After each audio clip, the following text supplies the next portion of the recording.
The message came on a Tuesday morning, and it changed everything for Jake Harrison.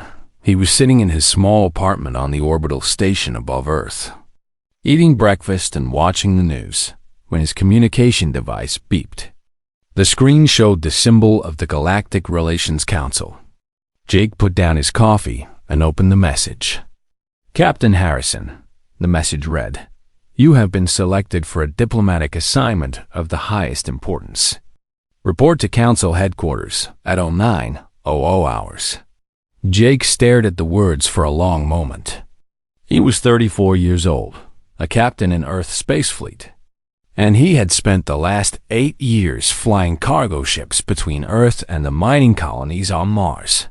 He was good at his job, but he was nobody special. He had never done anything that would make the Council notice him. 3 hours later, he sat in a conference room with 5 of the most powerful people on Earth. Admiral Patricia Cole, the head of the space fleet, sat at the center of the table. She was a small woman with gray hair and sharp eyes that seemed to see everything. "Captain Harrison," she said, "do you know why you are here?" "No, ma'am," Jake replied honestly. "6 months ago, we made first contact with an alien civilization called the Volantos Empire. They control 12 star systems and have technology far beyond our own. They have invited us to send a representative to live among them for 1 year. We have chosen you." Jake felt his heart stop for a moment. "May, why me?" Admiral Cole smiled slightly. "Because you are ordinary, Captain. You are not a politician. You are not a scientist. You are not a soldier. You are a regular human being with a good heart and an honest face. The Volantos do not want our best and brightest. They want to understand what a normal human is like. And that is you." Jake did not know if he should feel honored or insulted. He decided to feel both. "When do I leave?" he asked. "Tomorrow." The journey to Volantos Prime took 3 weeks. Jake traveled on a Volantos ship that had come to collect him. The ship was beautiful in a way that human ships were not. Everything was smooth and curved, made of a white material that seemed to glow from within. There were no sharp edges anywhere. The Volantos crew kept their distance from him during the journey. They were polite but not friendly. Jake spent most of his time alone in his quarters, reading everything he could find about the Volantos people. They were an old civilization, much older than humanity. Their recorded history went back over 50,000 years. They had discovered space travel when humans were still living in caves. They were tall and thin, with silver skin and large eyes that glowed in different colors depending on their mood. They did not smile the way humans did, but they had their own ways of showing emotion. Their society was based on logic and order. Everything had a purpose. Everything had a place. Emotions were not forbidden, but they were controlled.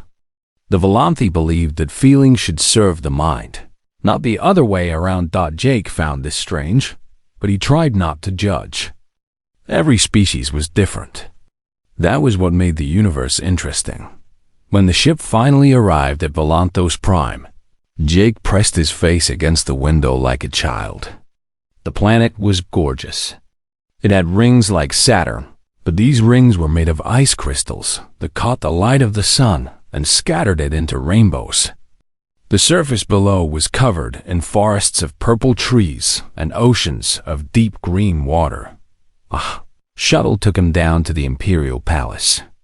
The palace was the largest building Jake had ever seen.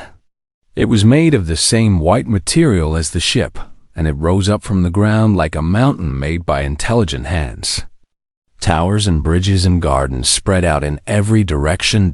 Jake was met at the landing pad by a group of Volantos officials. They wore long robes of different colors that indicated their rank and function. An older male with blue robes stepped forward and bowed slightly. "Welcome to Volantos Prime, Captain Harrison. I am Counselor Viarn. I will be your guide during your first days here." "Thank you," Jake said, bowing in return. He had practiced the gesture many times during the journey, Counselor Viron led him through the palace. The hallways were wide and quiet.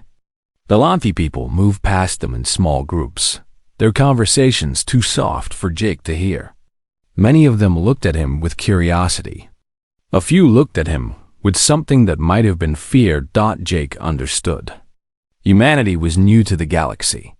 The Volanthi did not know what to expect from them. In a way, Jake was here to show them that humans were not dangerous. He was here to prove that his species could be trusted. It was a heavy responsibility for a cargo ship captain. His quarters were in the eastern wing of the palace. The rooms were large and comfortable, decorated in soft colors. A window looked out over the crystal gardens, where plants made of living crystal grew in strange and beautiful shapes. "You will meet the imperial family tomorrow," Counselor Viron told him. "Tonight you should rest. The Empress has assigned her youngest daughter, Princess Liri, to be your primary guide during your stay. She will teach you our ways and answer your questions." "A princess?" Jake said, surprised. "Is that not too important a person for someone like me?" Voron's glowing eyes flickered with what might have been amusement.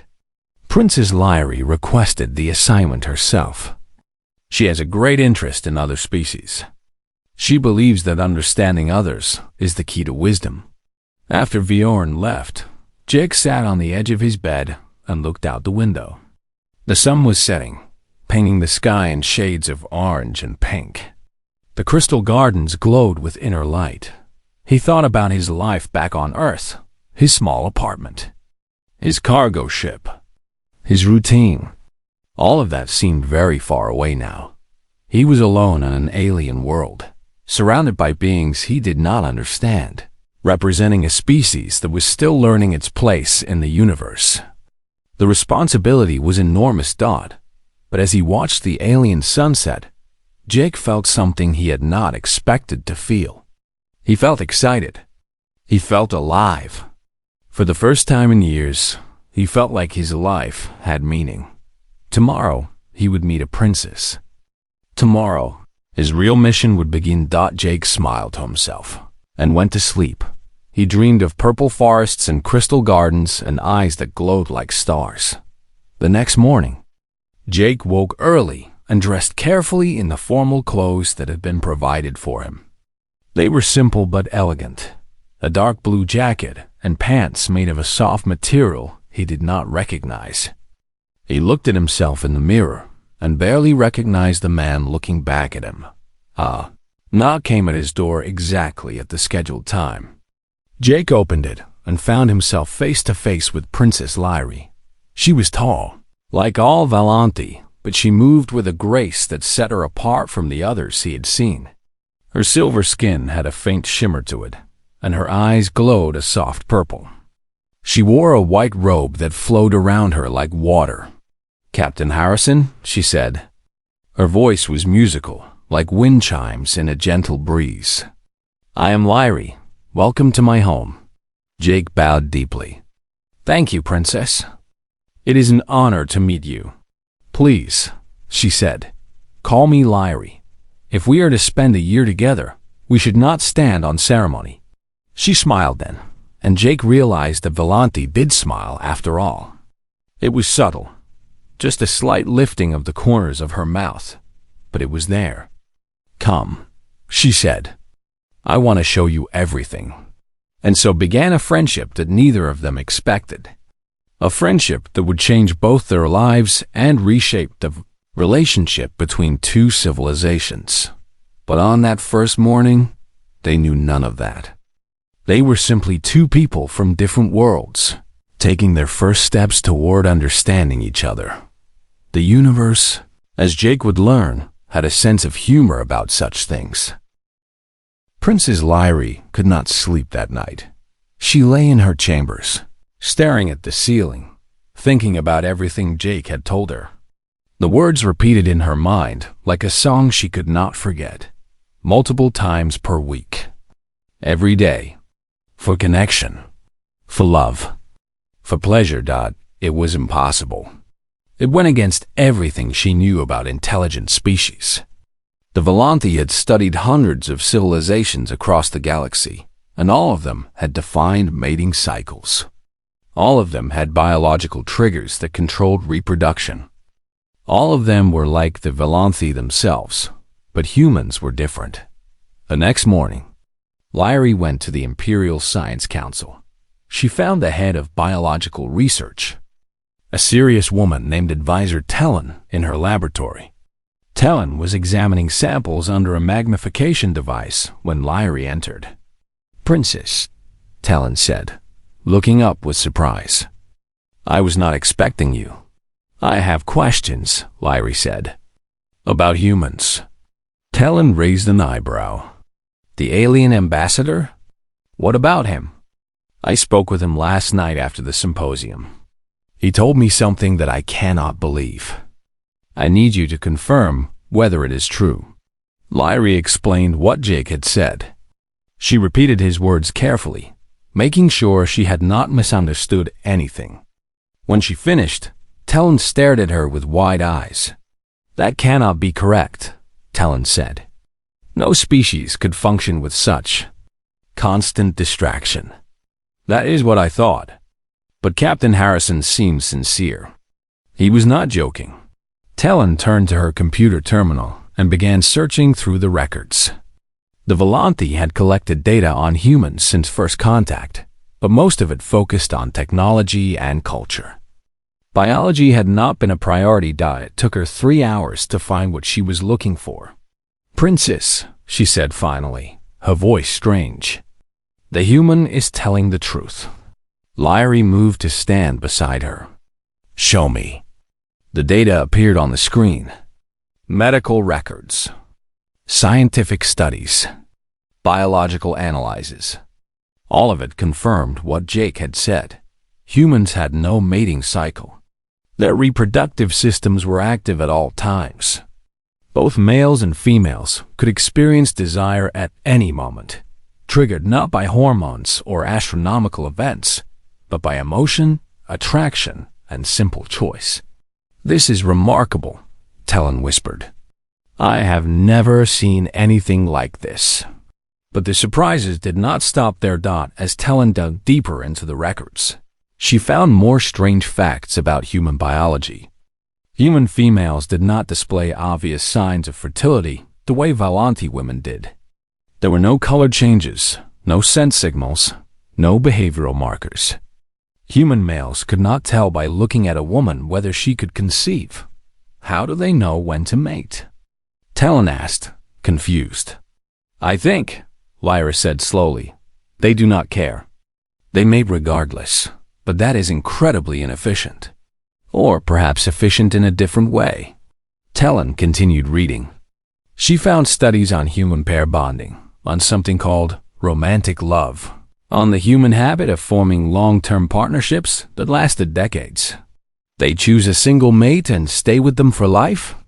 Tellen said with disbelief. "Not because of genetic matching or social arrangement, but because of feelings?" "Apparently so. And they continue to mate with this person, even when they are too old to reproduce." "Yes." Tellen sat back in her chair. She looked shaken. "Princess, I think we need to inform the council. This information, it changes things." Within a week, every scientist in the Empire knew about human biology.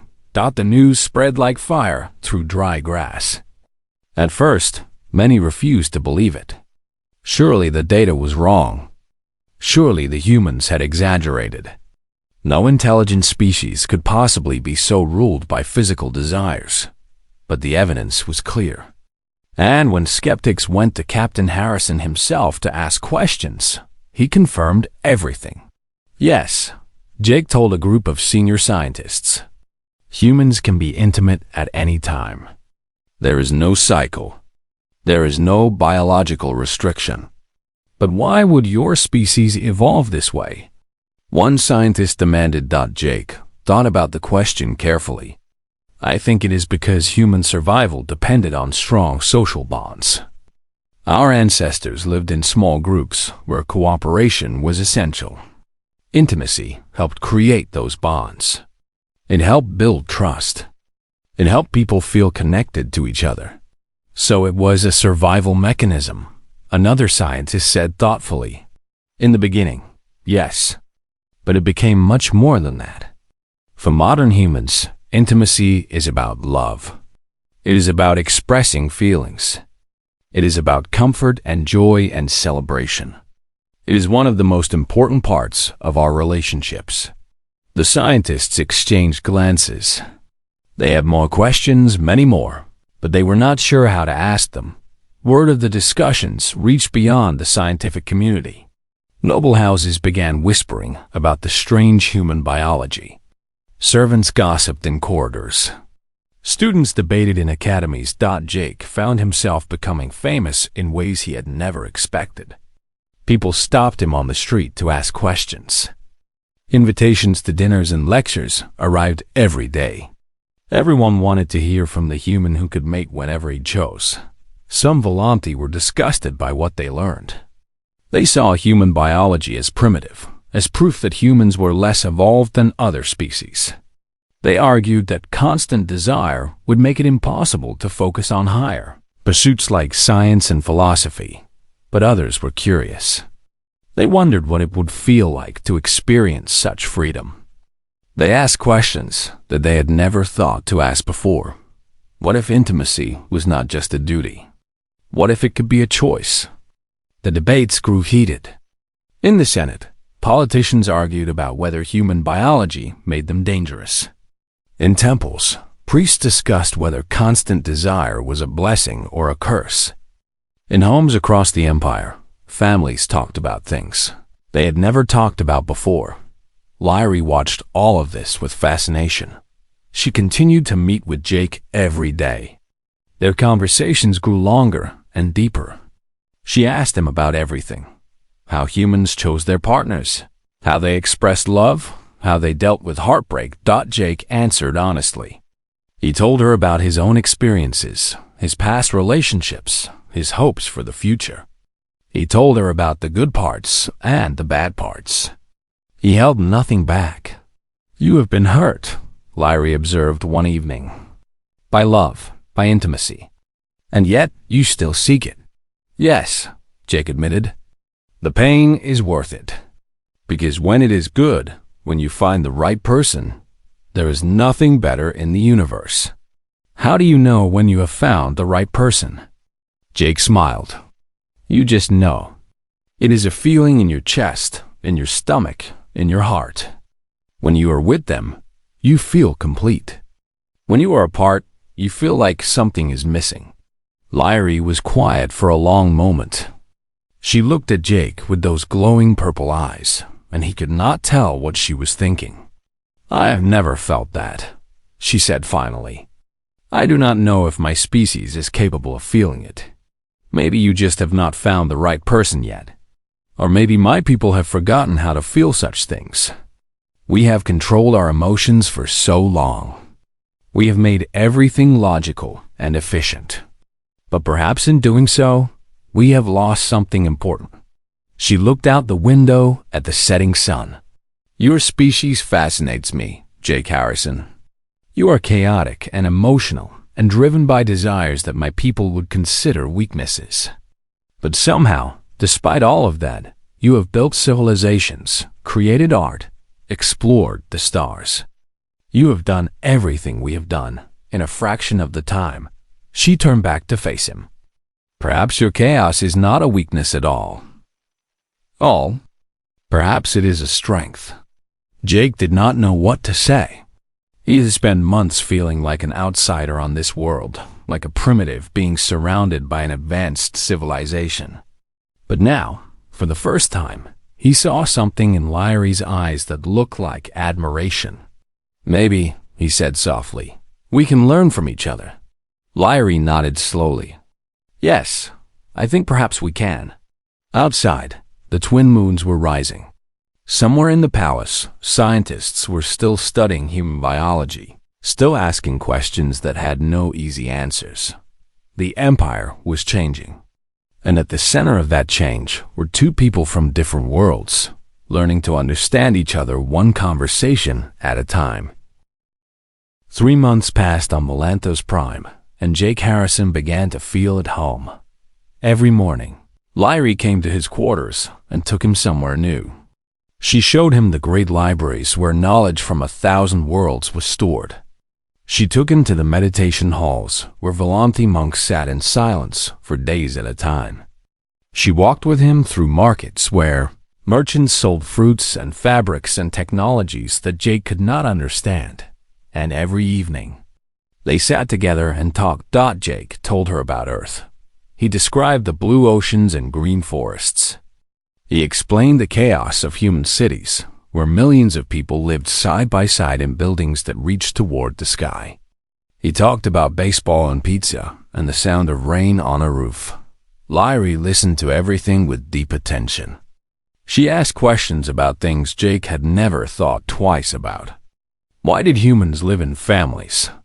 Why did they create art? Why did they fall in love? That last question came up often. Love is strange to me, Liri admitted one evening as they walked through the crystal gardens. The plants around them hummed with soft light. Among my people, bonds are arranged. Two individuals are matched based on their genetics and their social position. They come together during the conjunction, produce offspring if biology allows, and then return to their separate lives. That sounds lonely, Jake said without thinking. Liri looked at him with curiosity. Lonely? We have friends.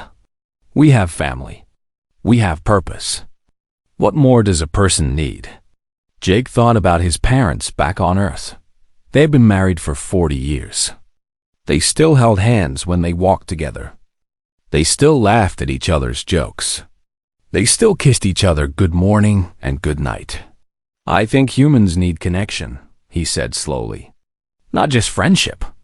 Something deeper. Something that makes you feel like you are not alone in the universe. Liri was quiet for a long moment. I think I do not understand, she said finally. But I would like to. The invitation to the biological symposium came 2 weeks later. It was a gathering of Volanti scientists from across the empire. They came together once every decade to share research on the many species that lived in the galaxy. Liri thought Jake might find it interesting, and she was right. The symposium was held in a great hall filled with floating screens and holographic displays. Scientists presented their findings on creatures from hundreds of different worlds. Jake saw images of beings made of pure energy, of species that lived for thousands of years, of creatures so small they could fit on the tip of a finger. Then came a presentation on reproductive biology. A scientist named Doran took the stage. He was old, even by Volanti standards, and his eyes glowed with the dim light of someone who had seen much in his long life. Today, we examine the reproductive cycles of intelligent species across the known galaxy, he said. His voice was dry and academic. As we know, most species have evolved specific mating periods tied to biological or astronomical events. He showed images and data on different species. Some mated once per decade. Some mated during specific seasons. Some mated only once in their entire lives, producing hundreds of offspring before dying. Then he came to the Volanti. Our own species, Doran said with a hint of pride, has evolved what many consider the most refined reproductive cycle in the galaxy. We mate once every 7 years during the sacred conjunction. This period lasts approximately 3 weeks and is triggered by hormonal changes aligned with the position of our 3 moons. Jake watched the presentation with fascination. He had known the basics, but the details were new to him. Outside of the conjunction, Doran continued, Volanti biology makes reproduction impossible. This has allowed our species to focus our energy on intellectual and spiritual pursuits rather than the distractions of constant physical desire. Several scientists in the audience nodded in approval. After the symposium ended, Jake and Liri walked through the palace corridors. The twin moons of Volantos Prime were rising, casting silver light through the tall windows. Liri seemed thoughtful. She had been quiet since the presentation ended, and Jake could tell something was on her mind. "May I ask you something?" she said finally. "Of course." She stopped walking and turned to face him. Her purple eyes searched his face. "It is a personal question. About your species." Jake nodded. "Go ahead. How often do humans mate?" The question caught Jake off guard.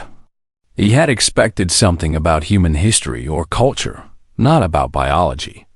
But Liri was a scientist at heart. Her curiosity knew no boundaries. "Wow," Jake said, choosing his words carefully. "Humans do not have a specific mating cycle. We can be intimate whenever we want." Liri tilted her head. "You mean once per year? Like the tyranny?" "No, I mean much more often than that." "How often?" Jake rubbed the back of his neck. This was not a conversation he had ever expected to have with an alien princess. Some humans are intimate multiple times per week. Some every day. It depends on the people involved. Liri stared at him.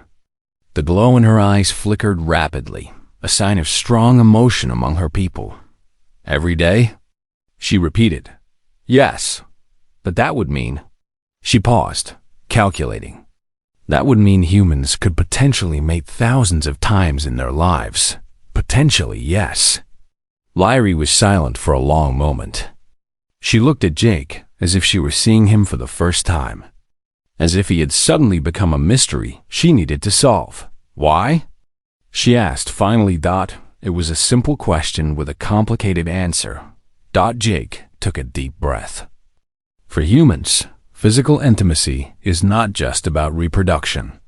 It is about connection, about love, about feeling close to another person. We use it to express emotions that words cannot capture. We use it to comfort each other, to celebrate, to heal. You mate even when reproduction is not possible? Yes. Even when it is not the goal? Yes, often, especially then.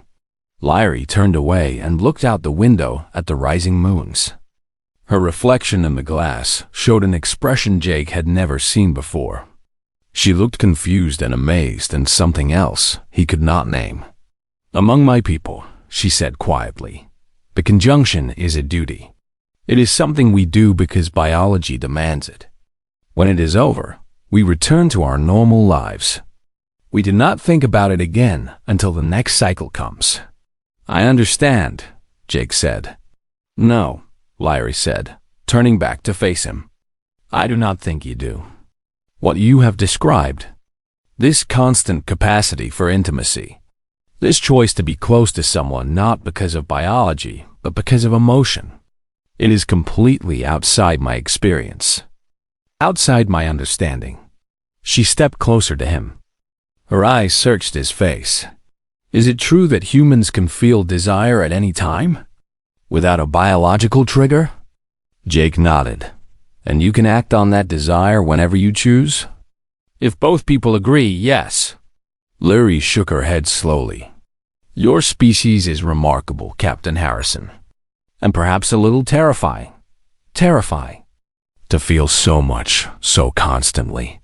She placed a hand over her chest. "I cannot imagine it. My heart would not survive." Jake smiled gently. Human hearts are stronger than they look. They stood in silence for a long moment. Two beings from different worlds, trying to understand each other across a gap of biology and culture. Finally, Liri spoke again. "I have more questions," she said. "Many more. Will you answer them?" "All of them," Jake promised. "Even the personal ones?" "Especially those." Liri's mouth curved in that subtle Volantos smile. "Then we have much to discuss. You and I think your species may be far more interesting than anyone in my empire realizes." She turned and began walking again, and Jake fell into step beside her. He did not know it then. But that conversation was the beginning of something much larger than either of them could imagine. The princess's questions would not stay private for long. Soon, the whole empire would be talking about human biology, and nothing on Volantos Prime would ever be quite the same. 6 months had passed since Jake Harrison arrived on Volantos Prime. The empire was still buzzing with discussions about human biology. Scientists continued their research. Philosophers debated the meaning of constant desire. The Senate had held 3 separate hearings on whether humans posed a threat to Volanti society. Through it all, Jake and Liri continued their daily meetings, but something had changed between them. Jake noticed it first in small ways. Liri would stand closer to him than before. She would touch his arm when she spoke. Her eyes would linger on his face for moments longer than necessary. He told himself he was imagining things. She was an alien princess. He was a cargo ship captain from Earth. The gap between them was too vast to bridge. But then there were the questions. Do humans find Volanthi attractive? She asked one day. Jake hesitated. I suppose it depends on the human and the Volanti. What about you, specifically? What do you find attractive? Jake felt his face grow warm. I think attractiveness is more than physical appearance. It is about how a person makes you feel, how they think, how they laugh, how they see the world. Liri was quiet for a moment. And do I make you feel anything, Jake Harrison? He did not know how to answer. The truth was that Liri made him feel many things. When he was with her, he felt alive in a way he had not felt in years. Her curiosity delighted him. Her intelligence challenged him. Her kindness touched him. But she was a princess of an alien empire. And he was leaving in 6 months. You make me feel like I belong here, he said finally. Like I am not just an outsider looking in. It was not the whole truth, but it was true enough. As the weeks passed, Liri grew quieter. She still met with Jake every day, but she seemed distracted. Sometimes he caught her watching him with an expression he could not read. One evening, she invited him to a private balcony high in the eastern tower. It was her favorite spot in the palace, she told him. A place where she went to think. The balcony looked out over the capital city. 1,000 lights glittered below them like stars fallen to earth. Above, the twin moons hung low on the horizon, casting silver shadows across the world. I need to tell you something, Liri said. Jake stood beside her at the railing. I am listening. She did not look at him. She kept her eyes on the city below, on the lights and shadows, on the world she had known all her life. When I was young, she began, I was told that emotions were tools. They had their place, but they should never control us. Logic should always come first. Duty should always come first. That is the Volanti way. Jake nodded. He had learned this in his months on her world. I accepted this teaching without question. Why would I question it? Everyone around me lived by these rules. My mother, the Empress herself, arranged her bond according to genetics and politics. She fulfilled her duty during the conjunction and returned to her normal life. She has never spoken of love. I do not think she believes in it. Liri's hands gripped the railing tightly. I thought I would live the same way. When the conjunction comes, I will be matched with a suitable male. We will do what biology requires. We will produce offspring if we are fortunate. And then we will go our separate ways, meeting again in 7 years to repeat the process. Is that what you want? Jake asked softly. She finally turned to look at him. In the moonlight, her silver skin seemed to glow. Her purple eyes held depths he had never seen before. I did not know there was anything else to want. Until you came here and told me about your world. Until you explained what love means to humans. She stepped closer to him. You described waking up beside the same person every morning. You described choosing to be together not because of duty, but because being apart was unbearable. You describe the kind of connection I never knew was possible. Her voice trembled slightly, and now I cannot stop thinking about it. When I close my eyes, I imagine what it would feel like to be wanted that way. Not once every 7 years. Not because of biology or politics, but every day. Simply because another person desired to be close to me. Jake's heart was beating hard in his chest. Liri, I have tried to push these thoughts away, she continued. I have tried to return to logic, but I cannot. Something has changed inside me. Something you have awakened with your stories and your honesty and your strange human heart. She reached out and took his hand. It was the first time she had touched him with such intention. I think about you constantly, Jake Harrison. When you are not with me, I count the minutes until I will see you again. When you laugh, I feel warmth in my chest that I cannot explain. When you look at me, I feel like I am the only person in the universe. Her eyes searched his face. Is this what love feels like? Jake could barely breathe. He looked at this alien princess, this beautiful, impossible creature from another world, and he knew that he had been lying to himself for months. Yes, he said. I think it is. Do humans feel this way often? When they are lucky, when they find the right person. And does it always feel this overwhelming? Jake smiled gently. Sometimes even more so. Liri shook her head slowly. How do your people survive it? How do you function when your hearts are so full of feeling? We learn to carry it. And when we find someone who feels the same way, we carry it together. They stood in silence for a long moment, hands still joined. I do not know what to do, Liri admitted. My people will not understand. My mother will not approve. Everything I have been taught says that this is wrong. That feeling should not control us. That duty must come first. What does your heart say? My heart says that duty without love is empty. That a life measured in 7-year intervals is not really living. That I have been asleep my whole life, and you have finally woken me up. She moved even closer until they were only inches apart. I know you will leave in 6 months. I know that we come from different worlds. I know that there are 1,000 reasons why this is impossible. But I also know what I feel. And I cannot pretend anymore. Jake looked into her glowing eyes and saw his own feelings reflected back at him. He had come to this world as a diplomat, as a representative of humanity. He had never expected to find anything personal here, but the universe had other plans. Liri, he said, I have been pretending too. Pretending that you were just my guide. Pretending that our conversations were just about cultural exchange. But the truth is that I think about you constantly too. The truth is that when I am with you, I feel like the luckiest man in any galaxy.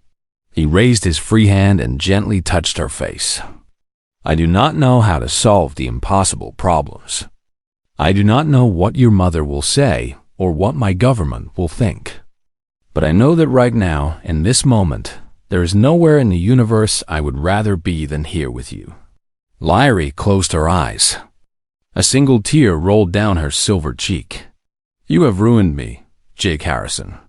You have shown me what I am missing, and I can never go back to not knowing. Maybe that is not ruin, Jake said softly. Maybe that is just waking up. She opened her eyes and looked at him. I want to learn, she said. I want to learn how to love the way humans do. Not once every 7 years. Not because of duty, but every day. Because I choose to. Jake smiled. Then I will teach you. For as long as I am here, I will show you everything I know about love. And when you leave, let us not think about that tonight. Tonight, let us just be 2 people who have found each other across the vastness of space. That is miracle enough for now. Above them, the twin moons continued their slow journey across the sky. Below, the city glittered with 1,000 lights. And on a quiet balcony high in the eastern tower, Two hearts from different worlds began to beat as one. The impossible had happened. The princes had fallen in love. Now they just had to figure out what to do about it. The summons came on a cold morning 3 weeks after that night on the balcony. Jake was eating breakfast when his communication device chimed. The message was brief and formal. Captain Harrison, your presence is required in the Imperial throne room. Report immediately. His stomach tightened. He had known this moment would come. News of his relationship with Liri had spread through the palace despite their attempts to be discreet. Servants whispered. Advisors frowned. It was only a matter of time before the Empress herself heard the rumors. Jake, dressed in his formal clothes, and made his way to the throne room. The room was enormous, designed to make visitors feel small. Columns of white stone rose toward his ceiling so high it seemed to touch the sky. At the far end, on a throne carved from a single crystal, sat Empress Kirana. She was older than Liri, but shared her daughter's graceful features. Her eyes glowed a deep blue, and her silver skin was marked with faint lines that spoke of decades of rule. She wore robes of gold and white, and a crown of woven metal sat upon her head. Jake walked the long distance to the throne and bowed deeply. Your Majesty, he said, Captain Harrison. The Empress's voice echoed through the hall. Do you know why I've called you here? I believe I do, Your Majesty. Then let us not pretend. She leaned forward slightly. My daughter has spoken to me. She has told me things that I never expected to hear from a member of my own family. Jay kept his head bowed. His heart was pounding. She has told me that she has developed feelings for you. Human feelings. She says she wants to learn about love. About choosing a partner based on emotion rather than duty. About the strange human way of bonding. Your Majesty, I never intended to cause any disruption. I am not finished. Jake fell silent. The Empress rose from her throne and descended the steps toward him. Her footsteps echoed in the vast hall. When you first arrived on our world, I saw you as a curiosity, a representative of a young species that had only recently joined the galactic community. I expected you to observe, to learn, to go home with interesting stories about our civilization. She stopped in front of him. I did not expect you to turn my empire upside down. Jake finally looked up and met her eyes. He saw no anger there, only something he could not quite identify. Your species has been the subject of more debate in the last 6 months than any topic in the last century. Scientists argue about your biology. Philosophers argue about your values.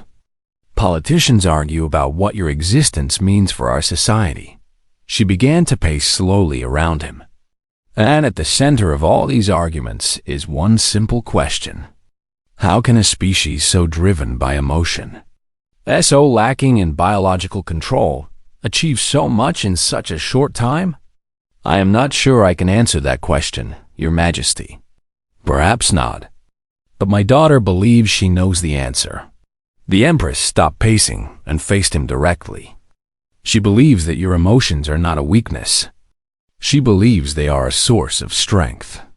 She believes that the bonds humans form through love and intimacy and constant connection give you a power that we have denied ourselves. Jake blinked in surprise. Liri told you this? She told me many things. She told me about human marriages that last 50 years. About parents who sacrifice everything for their children. About friends who stand by each other through hardship and pain. About a kind of loyalty and devotion that comes not from duty, but from genuine feeling. The Empress's blue eyes seemed to glow brighter. She asked me a question that I have not been able to stop thinking about. She asked me whether I loved her father, whether the first felt anything for him beyond biological necessity. She paused. I did not know how to answer, and that troubled me deeply. Jake remained silent, sensing that the Empress had more to say. I have ruled this empire for 60 years. I have made decisions that affected billions of lives. I have always done what logic demanded, what duty required, what tradition dictated. And I believed this was the highest form of wisdom. She turned away and looked toward the great windows that lined the hall. But watching you, studying your kind, I have begun to wonder if wisdom has many forms. Your species achieved interstellar travel in less than 500 years. It took us nearly 3,000. Your art and music move something inside me that our own art has never touched. Your literature speaks of experiences and emotions that my people have trained ourselves to ignore. She turned back to face him. Perhaps we have not evolved beyond attachment, Captain Harrison. Perhaps we have simply been afraid of it. Afraid of the chaos. Afraid of the pain. Afraid of what it would mean to feel so deeply. Fear is understandable, Jake said quietly. Love can hurt. It can break you. But it can also make you stronger than you ever thought possible. My daughter said something similar. A faint smile crossed the Empress's face. She has changed, Captain. In just 6 months, she's become someone I barely recognize. She speaks with passion. She laughs more freely. She argues with me about tradition and duty. I am sorry if I have caused problems between you. Do not apologize. She has not become worse. She has become more alive, more present, more herself. The Empress shook her head slowly. I think perhaps she was asleep her whole life, and you have woken her up. She walked back to her throne, but did not sit. She stood before it, looking at Jake with those ancient, glowing eyes. I am going to do something unprecedented, Captain Harrison. I am going to change a tradition that has lasted for 10,000 years. Jake held his breath.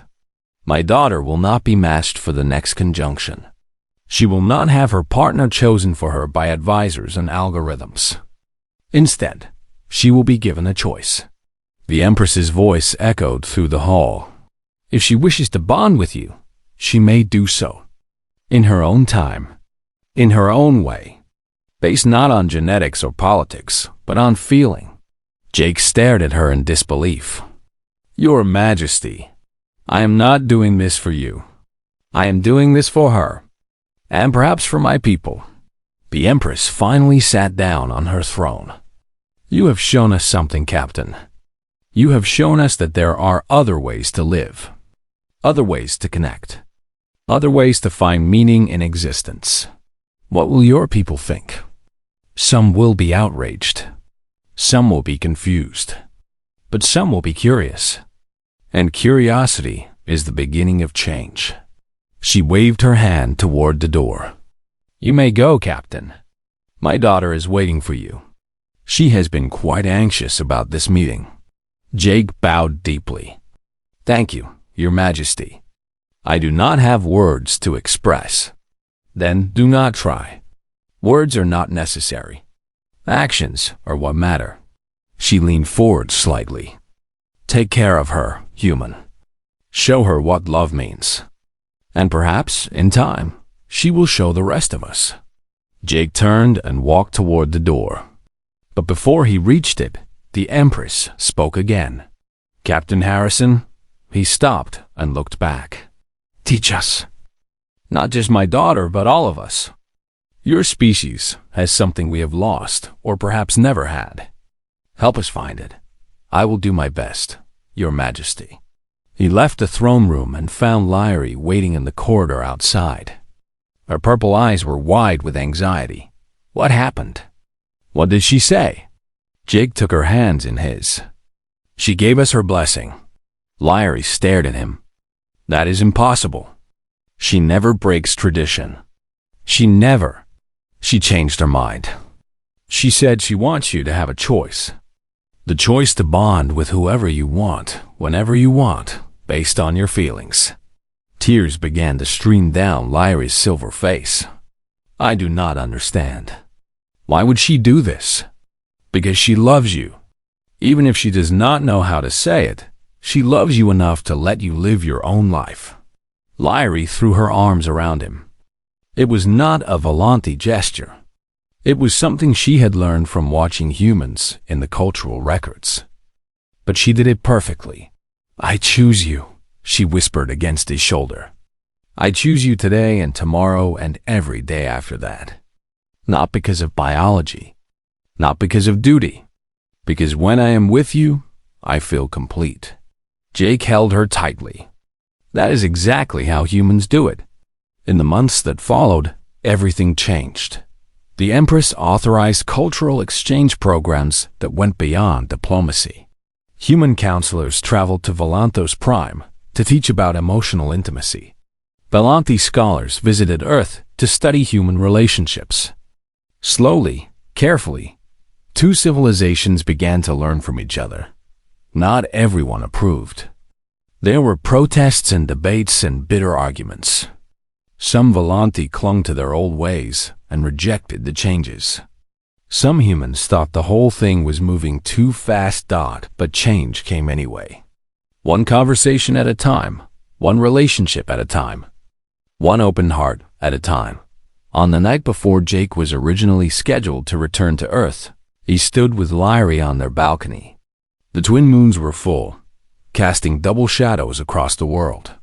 "I have decided to stay," he told her. "Earth can wait. My life is here now." Liri smiled that subtle Volanti smile that he had come to love so much. "I would have followed you anywhere, but I am glad you are staying. Your people mate once every 7 years, Jake said. Mine do it whenever they feel like it. What do you think we should do?" Liri laughed. It was a sound she had learned only recently, and it still surprised her sometimes. "I think we should do it the human way.